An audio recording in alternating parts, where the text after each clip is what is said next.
বিসমিল্লাহির রহমানির রহিম। আসসালামু আলাইকুম ওয়া রাহমাতুল্লাহ। তো আজকে আমি আপনাদেরকে দেখাবো কম্পিউটারের জন্য অত্যন্ত গুরুত্বপূর্ণ কিছু সফটওয়্যার, সেটা হচ্ছে আনইনস্টলার।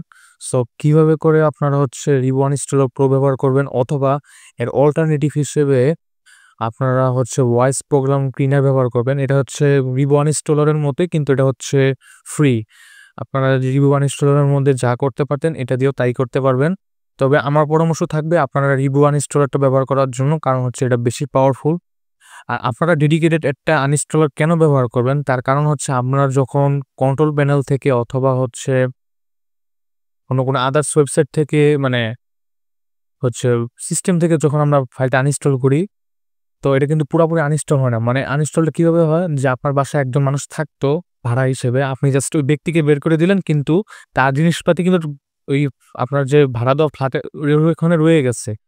সো আমাদের কিন্তু সেগুলো বের করতে হবে, তাই না? সো এর জন্য আপনাদেরকে ডেডিকেটেড একটা আনইনস্টলার ব্যবহার করতে হবে। মানে অর্থাৎ হচ্ছে আপনার কম্পিউটারের ভিতরে ওই সফটওয়্যারের যা কিছু আছে A to Z সব রিমুভ করার জন্য এই আনইনস্টলারটা ব্যবহার করতে হয়। সো আজকে আমি আপনাদেরকে দেখাবো কিভাবে হচ্ছে আপনার রিবো আনইনস্টলার ব্যবহার করবেন। সো আমার এর পূর্বে রিবো আনইনস্টলারটা ছিল, সেই ফাঁক দিয়ে আপনাদেরকে দেখাই দেই যে ওয়াইজ আনইনস্টলারটা কেমন। জাস্ট ইয়েস ক্লিক করব, এখন হচ্ছে লোড হবে। এটাও সেম রিবো আনইনস্টলারের মতো কাজ করে, আর এটাও ফ্রি। আমি আপনাদেরকে অল্টারনেটিভ হিসেবে এটা দেখিয়ে রাখলাম, যদি আপনাদের প্রয়োজন আপনারা ব্যবহার করতে পারেন। সো আমি এটা জাস্ট আনইনস্টলে ক্লিক করব অ্যান্ড আনইনস্টল। সরি, আমি হচ্ছে ওয়াইজ ক্লিয়েন্ট আনইনস্টল করতে দিয়েছিলাম। সো এটা হবে না, আমাদেরকে রিবু দিতে হবে। রিবু আনইনস্টল। সো এটা এই ফাঁক দিয়ে আনইনস্টল হোক। সো আমি আপনাদেরকে এই ফাঁকে আমাদের যে ফাইলটা আপনাদেরকে দেখাই। সো আমার যে সিস্টেমের মধ্যে এই ফাইলটা আছে, আমি এই ফাইলটা আপলোড করে দেব। এই যে জিপ ফাইলটা।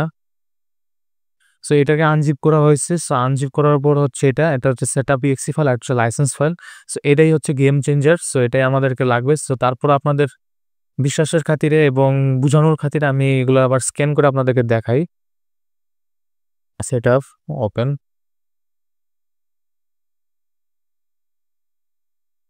দেখতে পাচ্ছেন এটাতে তো কোনো ভাইরাস নেই। এরপর যদি আমরা আরেকবার হচ্ছে লাইসেন্স ফাইলটা যদি একটু চেক করি, যেহেতু এই ২ টা ফাইলই আছে, সো এই ২ টা স্ক্যান করে দেখাই দিই। সো এখানে কোনো ভাইরাস নেই, আলহামদুলিল্লাহ। সো হচ্ছে এখন হচ্ছে আমরা ইনস্টল করব। আমার মনে হয় এটা আনইনস্টল হয়ে গেছে। রিমুভ। হ্যাঁ, রিমুভ হচ্ছে, রিমুভ হয়ে গেছে। সো এখন হচ্ছে আমরা এটা ইনস্টল করব। সর্বপ্রথমে setup.exe তে ক্লিক করবেন।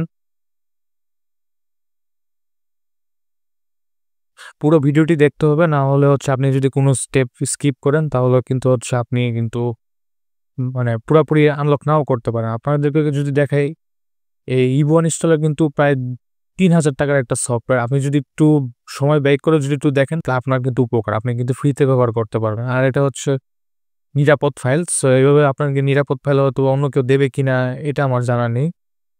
So install. প্রোগ্রামটা লঞ্চ করা যাবে না, ওখান থেকে একটা টিক মার্ক আসবে, আমি এটা অফ করে দেব। সো লোডিং হচ্ছে। সো এখান থেকে লঞ্চ, এটা টিক মার্কটা অফ করে দিবেন এবং ফিনিশে ক্লিক করবেন। সো এখন হচ্ছে আমাদেরকে ডিস পিসিতে যেতে হবে, আমাদের যে সি ড্রাইভটা আছে সেটা ওপেন করতে হবে। এখান থেকে হচ্ছে আপনারা ভিউ অপশনে ক্লিক করবেন।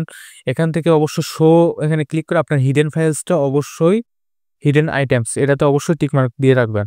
সো আমি এটা আবার আপনাদের দেখানোর জন্য টিক মার্কটা দিয়ে দিই। মানে ক্লিক করে এটা টিক মার্ক দিয়ে দিবেন। সো এখন হচ্ছে প্রোগ্রাম ডেটাতে ক্লিক করবেন। এখান থেকে হচ্ছে ভিএস রিবো গ্রুপ, এখানে ক্লিক করবেন এবং এখানে ক্লিক এখানে হচ্ছে এইটা, এই আগের লাইসেন্স ফাইলটা, মানে কোম্পানি থেকে দেওয়া লাইসেন্স ফাইলটা আমরা ডিলিট করব এবং আমাদের যে লাইসেন্স ফাইলটা আছে সেটা আমরা এখানে ইনপুট করব। সো আমি এখন ওটা কপি করে নিই, আমাদের যে লাইসেন্স ফাইলটা।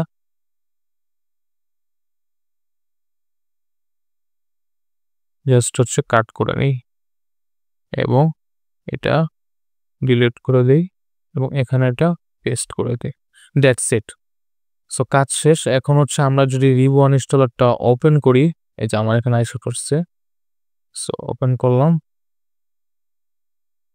ওকে, ক্লাসিকে রাখবো, program already running and okay. এখানে দেখতে পাচ্ছেন আমার রিভিউ আনইনস্টলে কিন্তু রেজিস্টার্ড দেখাচ্ছে। এই যে উপরে আপনারা যদি ভালো করে দেখাই, এখানে কিন্তু রেজিস্টার্ড দেখাচ্ছে। পেন দিয়ে দেখাই। এই যে দেখেন। এই যে সরি। এই যে রেজিস্টার্ড কি রে কলম সিলেক্ট হয় না কেন? এই যে রেজিস্টার দেখাচ্ছে। সো এটাই হচ্ছে রেজিস্টার তাহলে হয়ে গেছে। এখন আপনারা ধুমসি ব্যবহার করতে পারেন, কোনো সমস্যা নাই। সো এই ছিল ভিডিওটা।